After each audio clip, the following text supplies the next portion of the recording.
It was called the Edgar Meeting House. It was located on a beautiful ridge.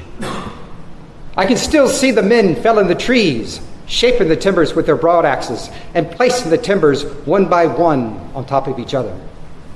Our own temple of worship in the wilderness. And we were far and away from Ireland, and far away enough from those colonial authorities at Charlestown. You are listening to Historyman, the platform for historians, curators, and authors to tell their stories of the American Revolution, walk in the footsteps of heroes, and proclaim freedom reigns. On today's episode, we are featuring Robert Ryals, our friend, public historian, and reenactor, as he presents at the Native American Studies Center at the University of South Carolina-Lancaster on the wartime experiences of Reverend William Martin. Today I'm delighted. I think I'm going out in style because today we have Robert Ryals, who's a public historian and a reenactor. You see him over here to my left. He's ready to go. We're going to take a trip back into the 18th century to see the revolution through the eyes of a preacher. I need to tell you that this program is sponsored by the South Carolina American Revolution Sesquicentennial Commission. We know it easier as the SC250, established by the South Carolina Legislature to commemorate the 250th anniversary of the Revolutionary War era, highlighting the state's significant role in securing America's freedom by engaging and inspiring South Carolinians and visitors like you through heritage tourism, rural economic impact initiatives, and educational programs like we'll see today. Robert Ryals is a public historian. He's an active member of the Lancaster and York County SC250 committees, educated and engaged in the general public as a lecturer, historical interpreter, reenactor, and performer over 20 years at various historic sites, museums, and organizations across the southeastern United States. He has master's degrees in both history and information studies from Florida State University, has held professional positions as curator, reference librarian, archivist, and adjunct professor at Florida State University and at Winthrop University here nearby. So without further ado, I give you Robert Ryals.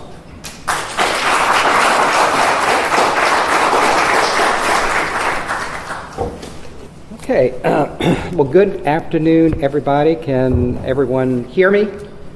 Very good. And thank you, Chris, for that kind introduction. Appreciate that.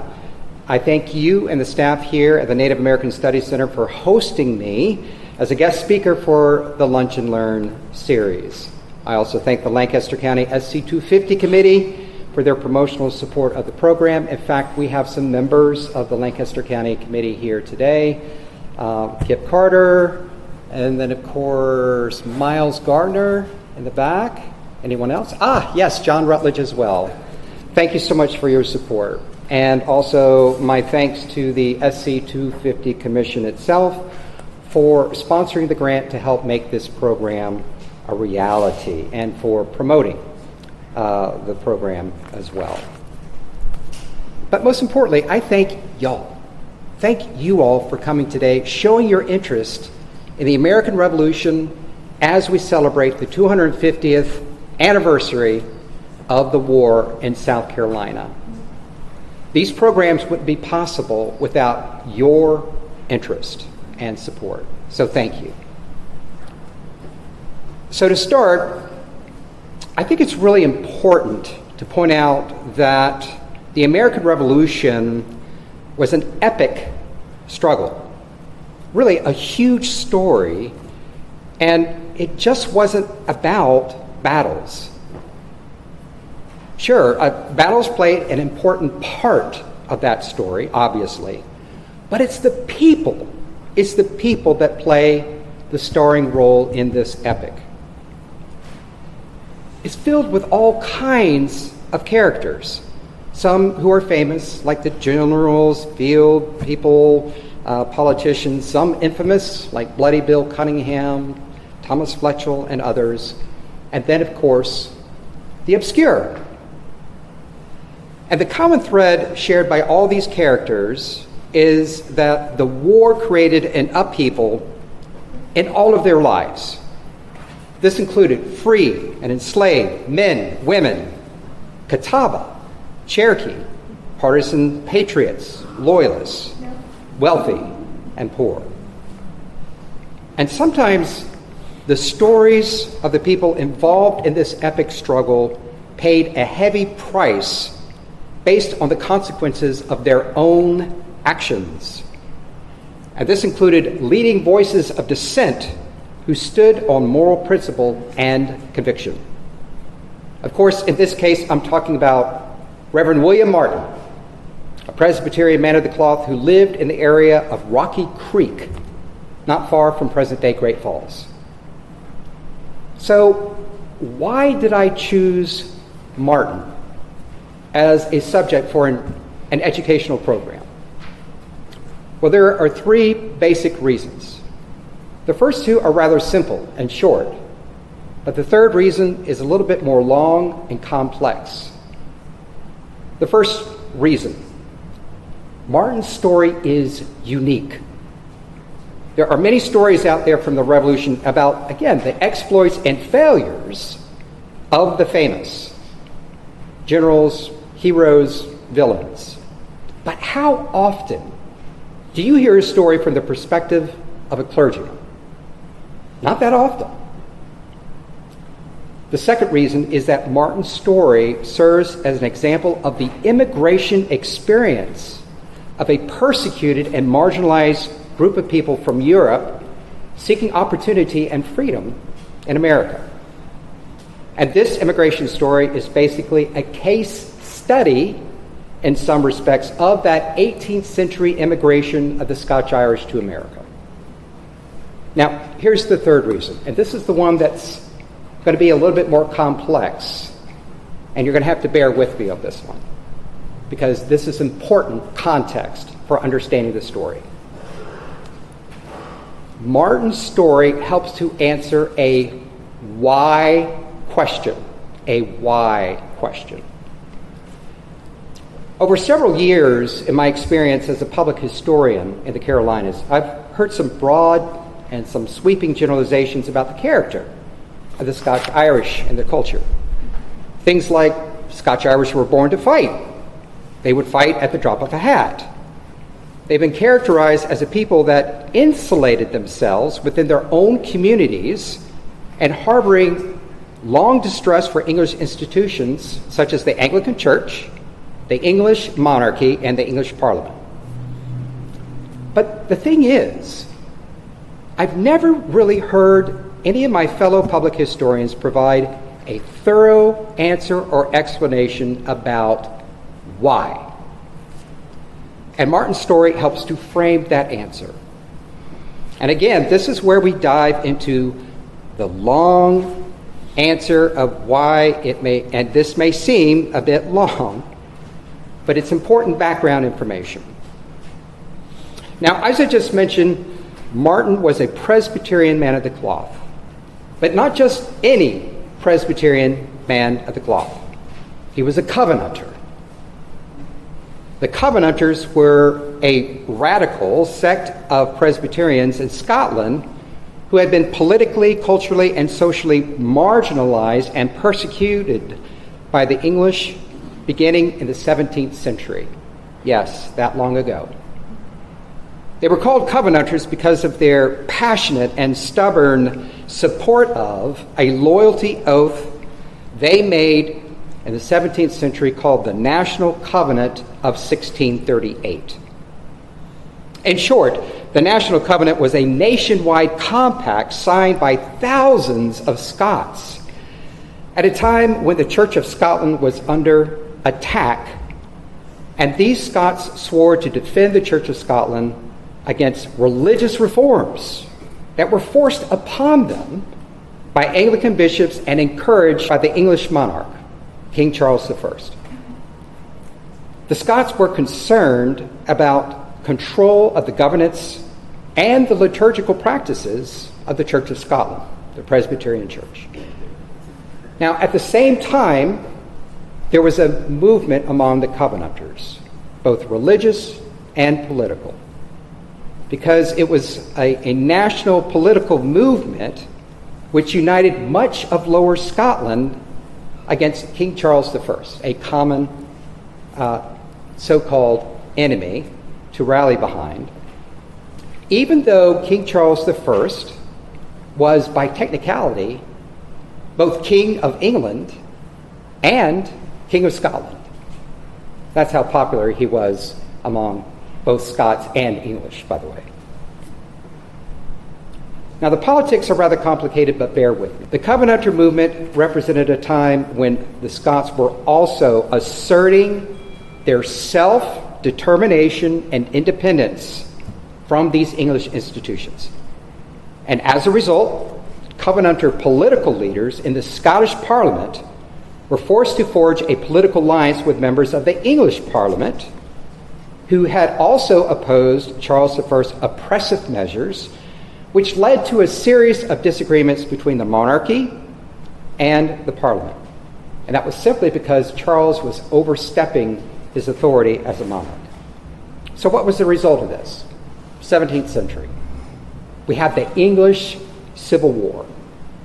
And the Covenanters in the Scottish Parliament struck a political agreement, or perhaps a corrupt bargain, with the English parliamentarians who opposed Charles I. And this bargain was also known as the Solemn League and Covenant of 1642. In this agreement, the English parliamentarians promised to diminish the Anglican Church's influence and meddling in the affairs of the Church of Scotland, and that they would grant the Scottish Parliament greater autonomy. Now, in exchange for that loyalty, the Covenanters promised to provide support to those English parliamentarians by not interfering with their plans to overthrow Charles I. And this was an important concession. And why is that? Because, again, Charles I was technically, by birthright, King of England and King of Scotland. So their position in siding with the English Parliament made the Covenanters traitors against both kingdoms. And as a result of this alliance, the anti-monarchy leaders in the English Parliament got the upper hand. They overthrew Charles I, and by the way, had him executed in 1649, the only English monarch to lose his head, literally. And it was a bargain that paid off, or so the Covenanters thought. Because what happened afterward was the English Commonwealth under Oliver Cromwell, and the monarchical institutions were essentially eliminated during that time. However, that interregnum period failed, and as a consequence, the monarchy was restored under whom? Charles's son, Charles II, in 1660. And in this case, the son soon sought vengeance for the death of the father and all of the father's political enemies. And this is when the Covenanters became targets. Their act of treason against the monarchy gave Charles II the legal justification to force them into compliance. And like his father before him, Charles II imposed very strict controls and passed decrees mandating the use of the Anglican Book of Common Prayer and other liturgical practices on the Presbyterian Church. Charles also required an oath of loyalty to the monarch, requiring all Presbyterian ministers to be completely deferential and subservient to Anglican practices. Refusing to do so was considered an act of treason. What did the Covenanters do? They simply ignored these strict measures. They fled to the Scottish countryside and practiced their faith in secret societies known as conventicles. And this led to a particularly dark period in Scottish history known as the Killing Time. From 1660 to 1688, an estimated 18,000 Covenanters were either imprisoned, tortured, killed, or banished to the American colonies and Northern Ireland, then known as Ulster. Now, eventually, stability would be restored throughout the realm, beginning with the 1689 Act of Toleration under King William III.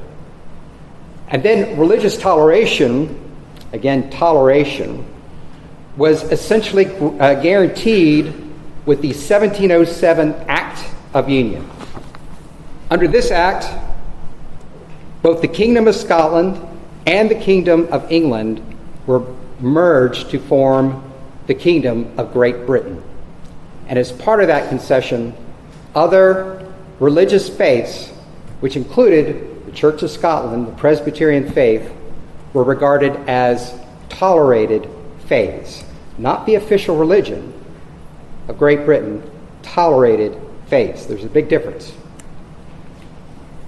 Now, many, but not all, Presbyterians were exhausted by the aftermath of Charles II's policies and those of his successors up until William III. And they saw the Act of Toleration and the Act of Union as a concession that led to peace and harmony. However, the Covenanters upheld their political and religious convictions and took seriously their oaths of loyalty to the national covenant. And this was a transference from generation to generation, well into the 18th century. Okay, so no doubt right now many of you are thinking, okay, when is this guy going to shut up and get with the program? I came here to learn about Reverend Martin. I get that. And this is where Martin's story comes into play.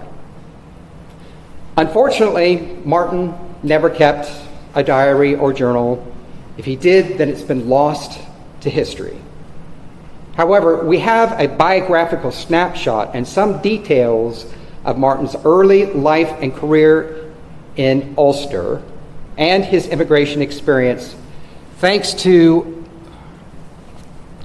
Jean Stevenson, a 20th century genealogist and historian. Her published work, titled Scots-Irish Migration to South Carolina, 1772, includes a really good sketch of Martin's life in Ireland.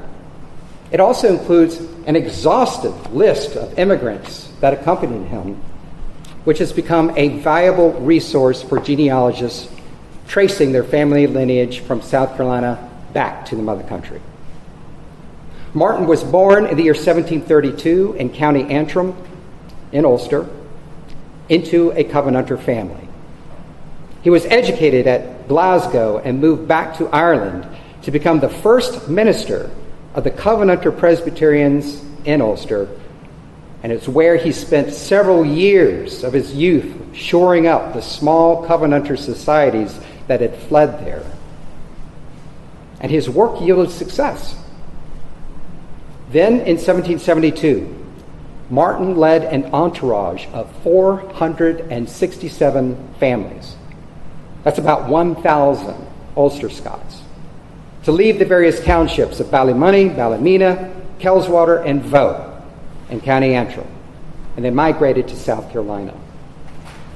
And this is one of many examples of the 18th century Great Migration that took place during that time. Thousands of Scots-Irish Presbyterians fled from economic distress, rack renting, and religious restrictions in pursuit of opportunity in the American colonies. And Stevenson traces Martin's life to South Carolina. And then another historian, female historian, whose name was Elizabeth Elliott, picked up on Martin's story during the American Revolution. Elliott compiled a 3-volume anthology of oral traditions, family stories, and legends from women whose parents or grandparents lived during the Revolutionary era. This anthology is titled The Women of the Revolution, and Martin's story is published in volume 3 by a contributor whose name was Nancy Green, who was a descendant of one of the immigrants, part of Martin's entourage. Now, some of Elliott's accounts may border a bit on myth-making, but she deserves a lot of credit. She was giving women a voice in the 19th century when women really didn't have much of a voice, especially in a male-dominated field such as history.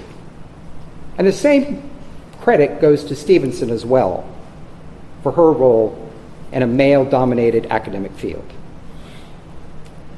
So what I'm going to present to you today is a storytelling experience that was inspired by Stevenson's historical work and Ellet's oral tradition.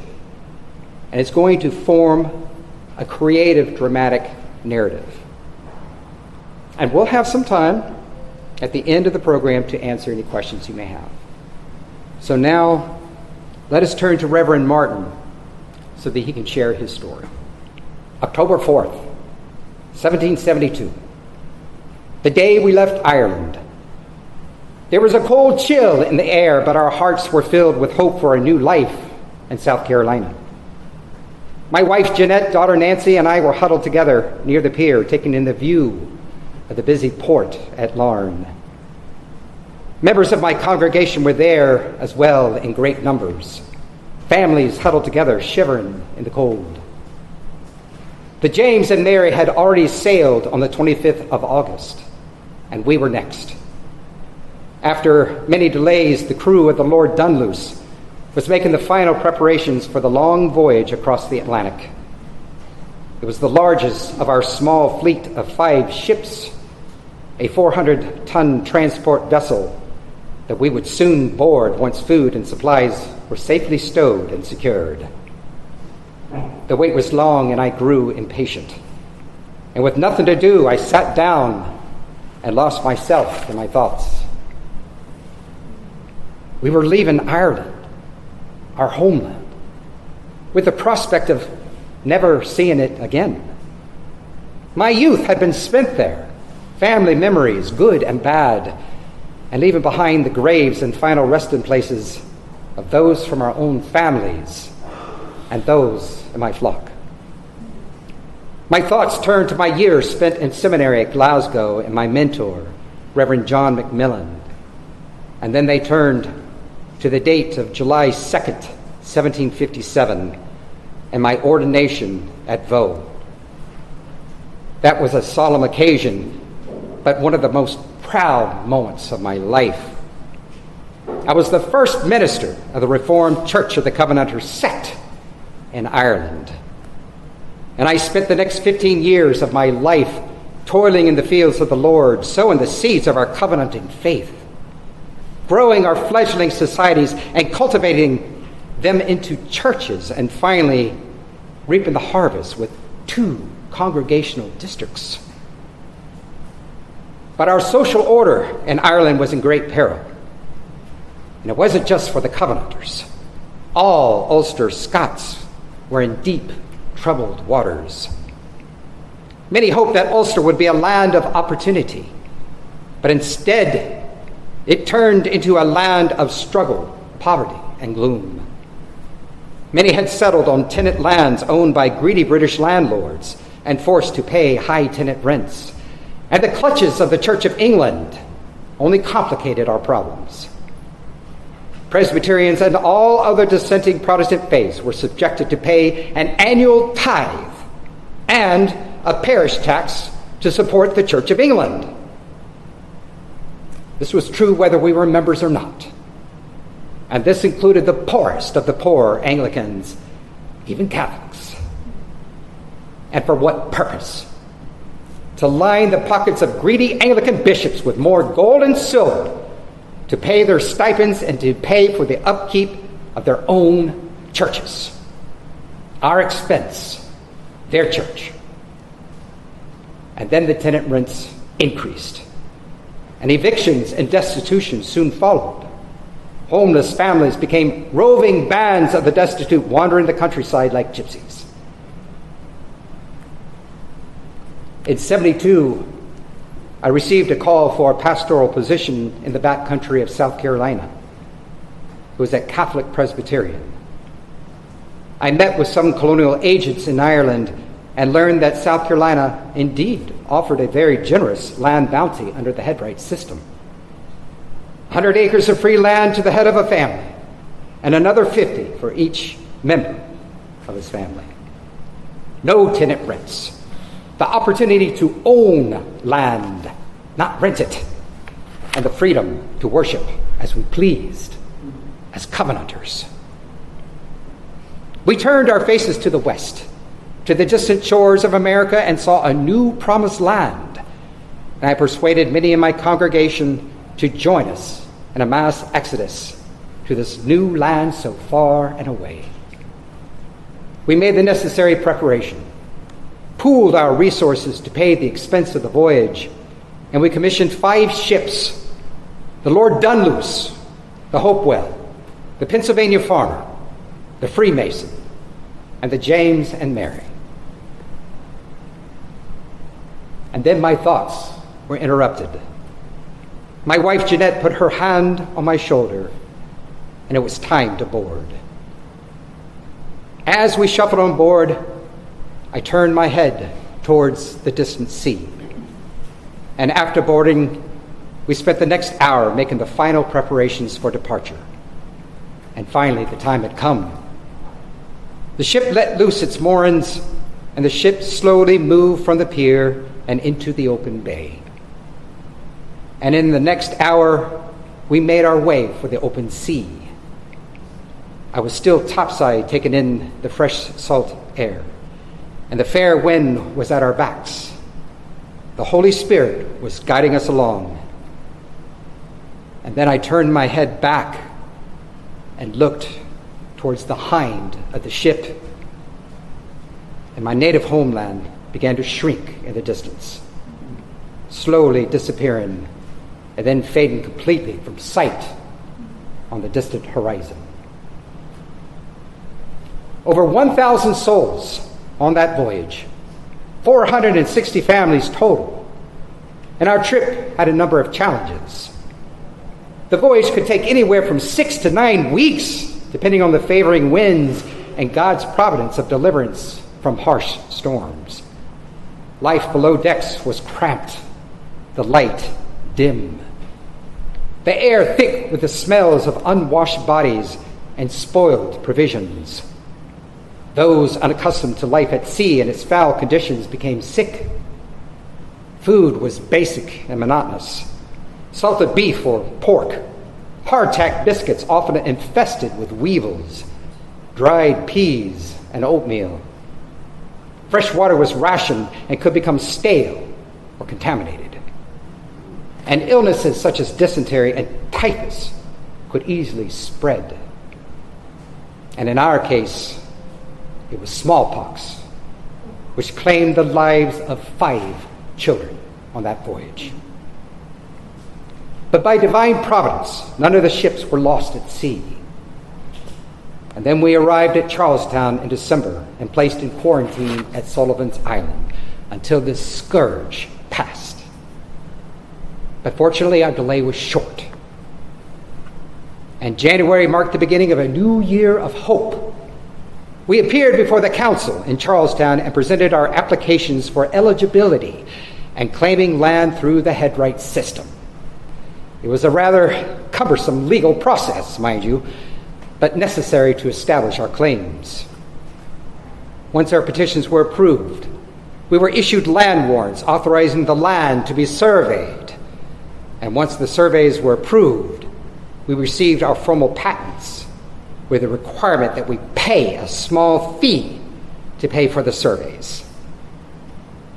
We also learned that we had to pay an annual quit rent owed to the colonial government. But despite these delays and unexpected expenses, we were fortunate because we learned that the British Board of Trade had begun restricting these grants. And so we took this as a sign that by his divine hand, God was with us, even though we did not all settle together in the same area. Most of us settled in the wide swaths of land scattered throughout Craven County and the Camden District. and in the lower part of the 96th district. But as a whole, we were content. From our perspective, we owned that land despite the quit rents. And as for me,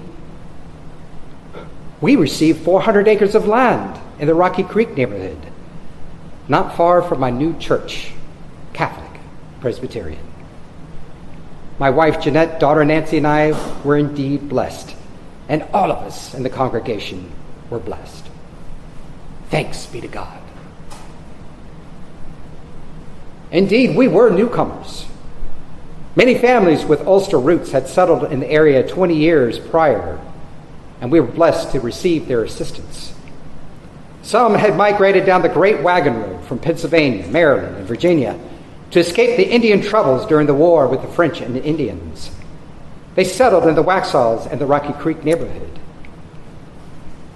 Our closest neighbors were the McCushton and McDill families. David McCushton and Thomas McDill had served as elders in my congregation back in Ireland, and they assisted me in my first communion at Catholic. I also served as a supply pastor to the meeting house at Jackson's Creek in the Fairfield district, and I was reunited with old friends from Ireland who had settled there as well. Now, Catholic Presbyterian was truly a meeting house in the truest sense of the word. It was not a Catholic church, mind you. There were no Catholic papists in a Presbyterian church. Catholic Presbyterian was a union church, small c Catholic. And it was a union church for the various sects of the Presbyterian faith. A meeting house for old lights, new lights, seceders, burghers, anti-burghers, Covenanters, and later Associate Reformed. But over time, it grew apparent that we needed our own church for us, the Covenanters. So I served at Catholic for about a year, and then we decided to break off and establish our own meeting house just 2 miles away. It was called the Edgar Meeting House. It was located on a beautiful ridge. I can still see the men felling the trees, shaping the timbers with their broad axes, and placing the timbers one by one on top of each other. Our own temple of worship in the wilderness. And we were far and away from Ireland, and far away enough from those colonial authorities at Charlestown.